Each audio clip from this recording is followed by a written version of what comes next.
energetic and passionate youngster. I feel very proud to be part of it.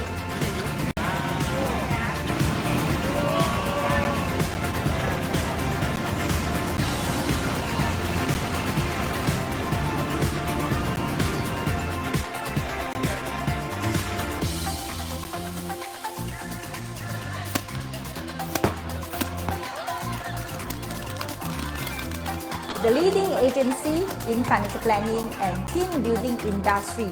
Our mission is to cultivate young entrepreneurs, especially graduates, to become industry consultants and team leaders. With our practical training, graduates will equip with social skills and problem-solving ability to accept challenge of real world.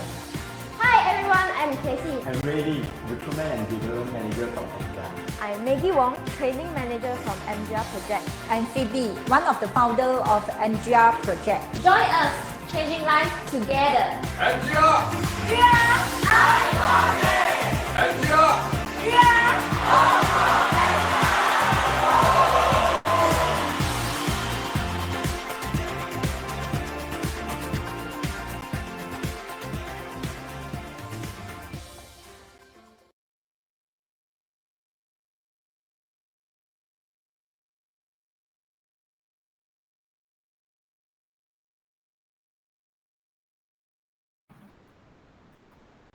Before we start, I would like to remind all of the guests, if there are any questions, please leave them in the comment section and the speaker will answer this question at the Q&A session later.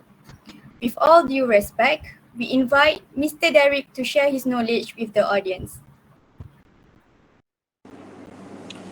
Thanks, Nurul, for introducing me. So, good evening, everyone. My name is Derek, and I'm here to share about cash flow management and how it can protect us from bankruptcy. So, next slide, please. Okay, so did you know that there was 8K of bankruptcy cases in 2020? And for the first 4 months of 2021, the numbers of cases amounted to be around 3K. So the bankruptcy numbers have been on a downward trend since 2016, when 20K cases were reported, steadily reported, dropping to 12K in 2019. So before the pandemic struck, so actually the bankruptcy cases is dropping. So one of the key reasons could be because of the minimum threshold for an individual to file as bankrupt has been increased. This is also why I'm here to do some sharing about cash flow planning. And I will discuss further on the importance of this cash flow planning. So, next slide. What I wanted to say is financial planning will not prevent you from facing any bankruptcy. It's actually opposite of this of sharing topics. So, next. Unless you found a professional financial planner, which is like me. Yeah, so you can handle all the problems and all the financial problems with me. So I will share more about how I actually do financial planning with my clients. So joke aside, how I actually manage wealth for my clients. Next. Yeah. Click again. Yeah. So I have created a financial planning pyramid with 4 blocks, as shown in the slide. All these blocks are equally important. So let us understand this in details. So for the first, wealth creations and protections, ideally you have to start creating your income, or what we call monies, to do financial plans with protection plannings. You need to first protect what you have. It can be your life, health, property, vehicles, etc. Plan for sufficient insurance coverage and buy right products to cover the risk associated with all this. Another important point is to create and maintain emergency fund. So how we actually create this emergency fund? Actually, it can be to be extent of 3 to 6 months of your living expenses. Please do not use this emergency fund to invest in risky financial products. The main objective of maintaining this fund is to have ready cash to meet any unforeseen emergencies. Besides, you can also always concentrate on maintaining your monthly budgets. Check the cash flow and outflow. Yeah. So after create and protect your wealth, the next thing is to accumulate your wealth. So most of the youngsters concentrate on how to create wealth, how to earn money before doing any protections. It's no right or wrong. This is an important aspect of your financial planning. But accumulations without having a proper protection plans may prove costly when you have to face bad time. For example, if you don't do any protections, in the case of emergencies, you need a lot of money. You definitely use your saving or an investment. Yeah. So once you have developed good protection plan, then I would say, please go ahead, create a list of your financial goals. Can you guys give me some of your financial goals when you graduated? Please write your financial goals in the chat box. Anyone? Well, no response. Buy car. Any other else?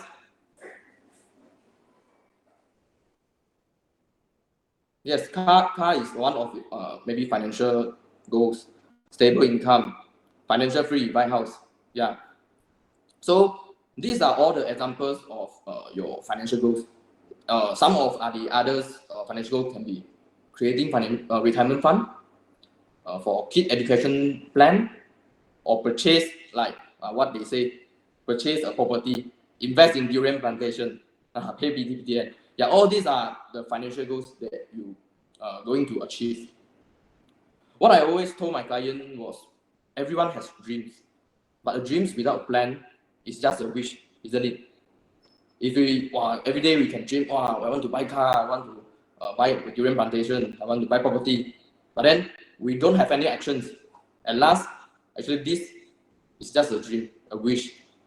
So select a suitable financial tools based on the time frame of your goals and start planning now. Do not hesitate to invest in funds or units for your long-term goal. Once you have allocated your saving towards each goal, then continuously monitor your portfolios. You can always discuss with your financial planners if required. They will update you what you're going to do in this stage and the other stage. So next is the next point. Back to the previous slide. Okay, for distributions, this is also known as estate planning. So it is the most neglected aspect of financial planning. Let's assume you have created a good protection plan and good wealth accumulation strategies. But what is the use of building asset and buying insurance if you have not mentioned proper nominations on your investment? If the head of the family dies without leaving a will or without mentioning the nominee names, then it is a uphill task for the legal head hires to assess the investment or asset. Asset planning is actually the process of making a plan in advance and naming who you want to receive the things you own after you die. Of course, today I will not cover all this. I will only focus on the creations and protection part. Next slide. So actually, financial planning is very easy. It's like building a house. So can you guys make a guess? What is the most important things in building a house? Is it the roof, the structures, or the foundation? Yes, foundation. And me. Ayla, base. Yeah. Come on, more comments. Foundations. Yeah. I think most of you will choose foundations, which is the most important part in building your house. Yes, this is correct. So what will be the foundation in financial planning? It's the protections. Yeah, because the technical teams reviews the answer already. Yeah. It's the protections. So as what I mentioned earlier, protections is what we going to do first before we really start invest or start saving. Because actually, if we don't do any protections, let's say today we get any critical illness or we fall sick, definitely we have to use our saving. No matter how we pro in saving or in investment, that's the all the money have to give to government or public hospital. So how actually youngster lah have a blind spot lah. They keep doing investment. I want to invest. I want to earn a lot of money. I want to save a lot of money to achieve my goals.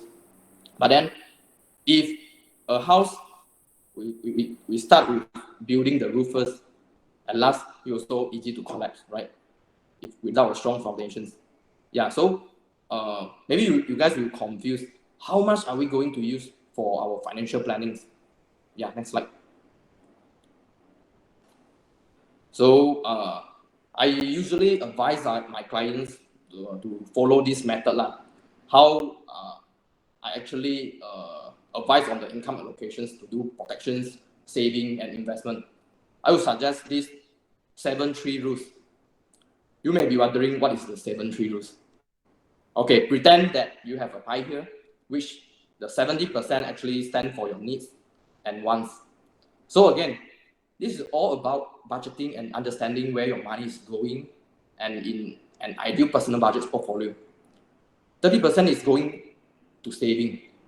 So let's break out each this number and give you an example of each so that you can know your own personal finance based on these metrics. In terms of 70% of needs and wants, what are something that can be included in needs? You'll review the answer again. No, okay, it's okay. So the needs is actually like groceries, house rental, utilities. So let's think about regular living expenses like groceries, housing, mortgage, rent. You have Wi-Fi, electricity, etc. The way I define needs is that it's basically something that would greatly inconvenience you, or something you literally cannot live without, like food, shelter, things like that. The next areas to go into is going to be what is really considered a want, where I think this is where most Malaysians run into the difference between wants and need. So a want is something that cause a minor inconvenience in your life, not necessarily a need where I don't eat or I don't have shelters, I may die, right?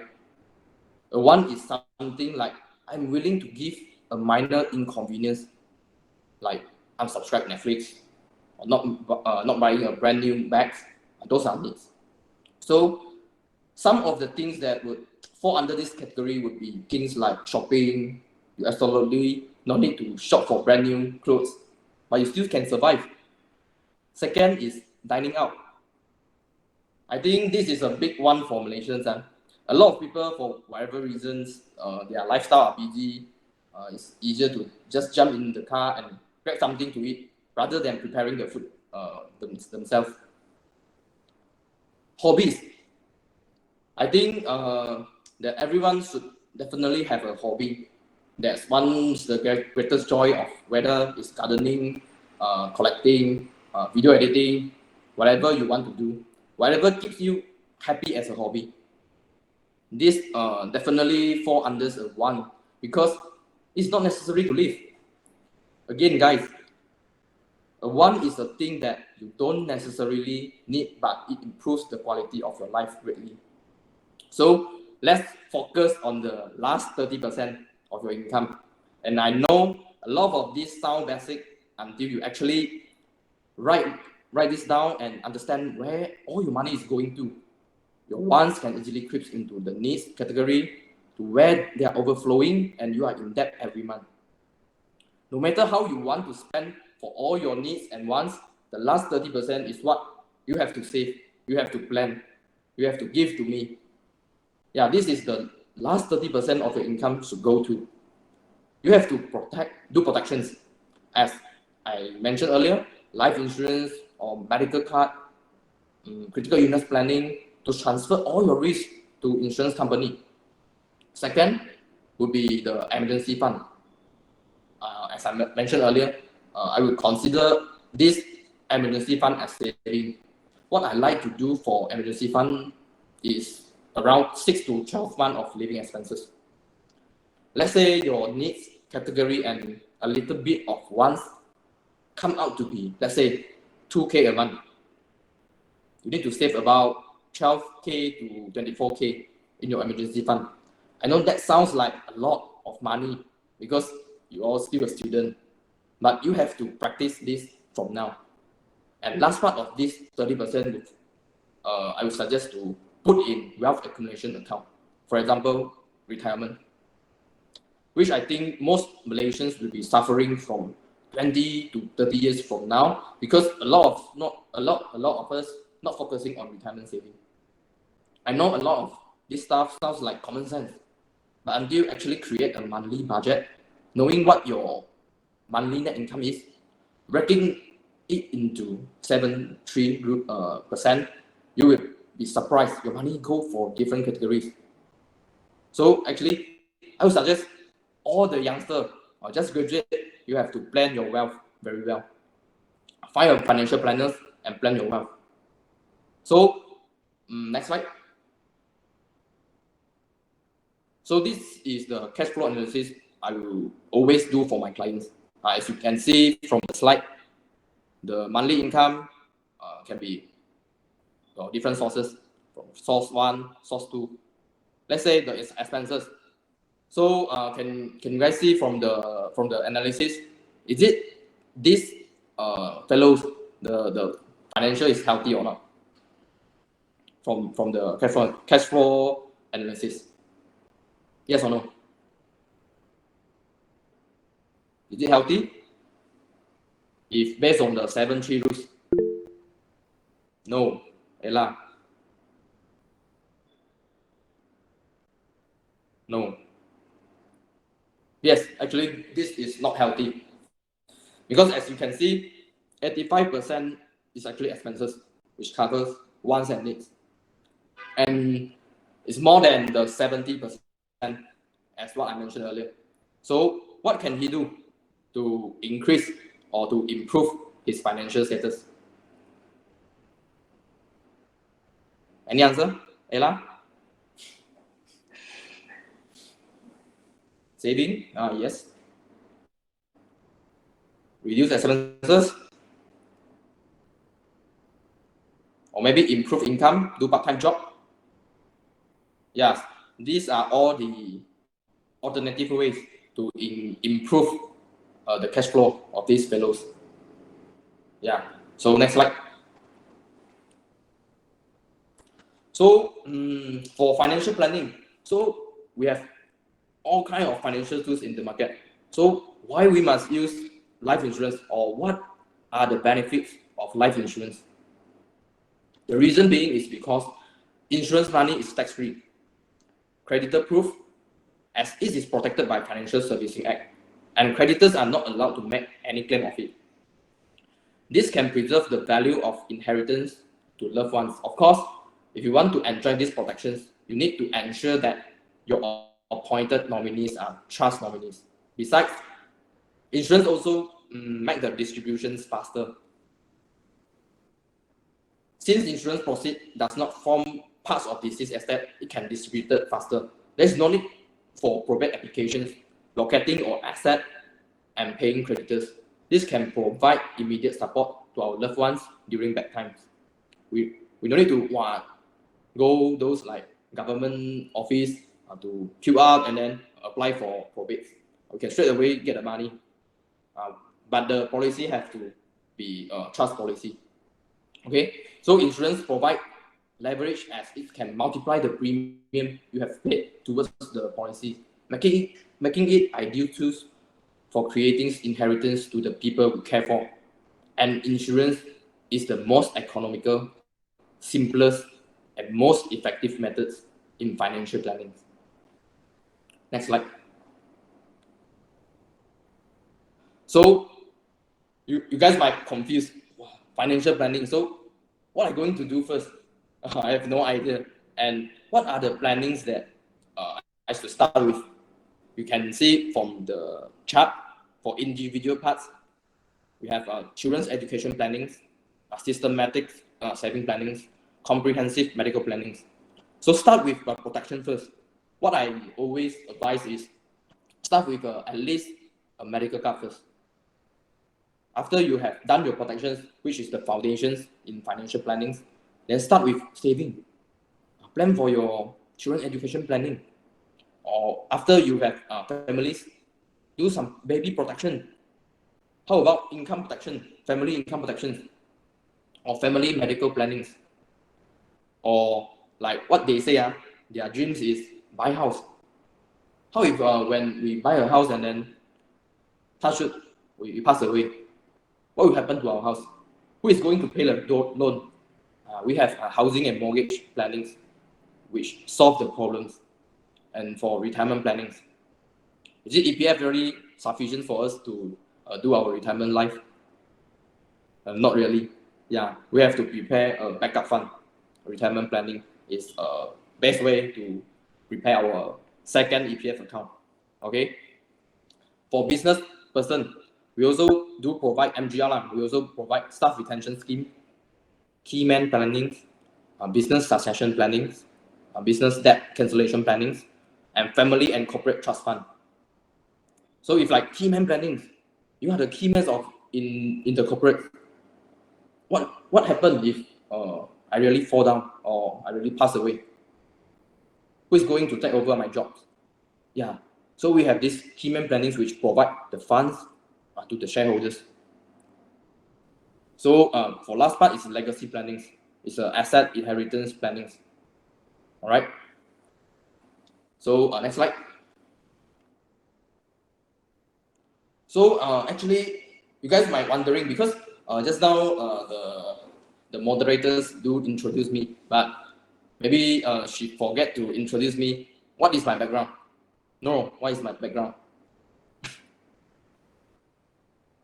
What is my degree?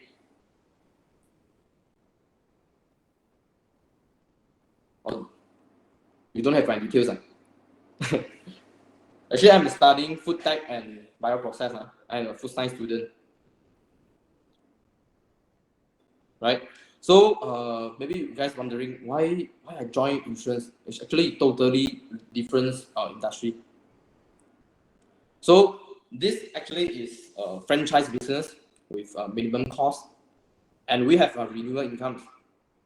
So can review lah because when we sign a plans, actually we can get 6-year commissions. So this is the renewal income. You know, when I first joined this industry, I faced MCO, but then my income is not decreasing, but still increase. This is the power of renewal income. And we also have overseas trips incentive twice a year. And also we have a monthly, quarterly, and yearly bonus.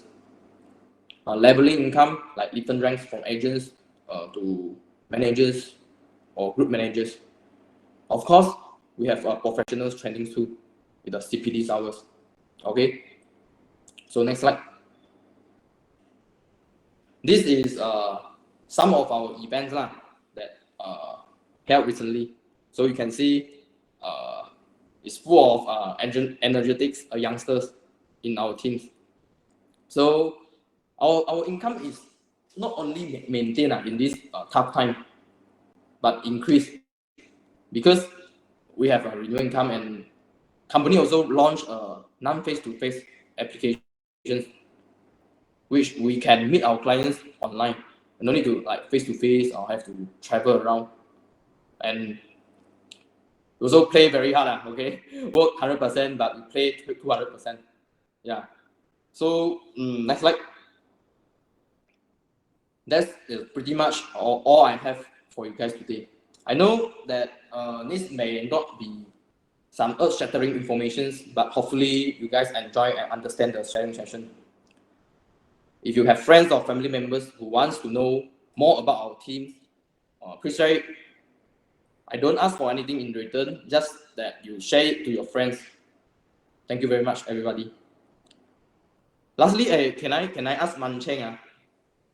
Can you help me to collect all the participant lists and send to me? Because I will be giving out 5 scientific personality tests worth 250 ringgit in order for them to understand more about themselves so that they can be outstanding in corporate world. Yeah. Okay, thanks, Man Cheng.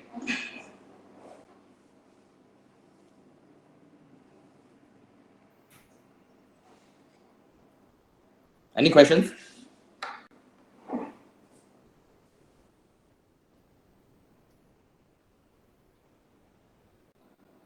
All right, thank you, Mr. Derek, for sharing the session just now. So now we will continue with the Q&A sessions, and all the participants below can ask any questions in the comment section and will be answered by our invited panel. So please drop your questions in the comment section below, guys.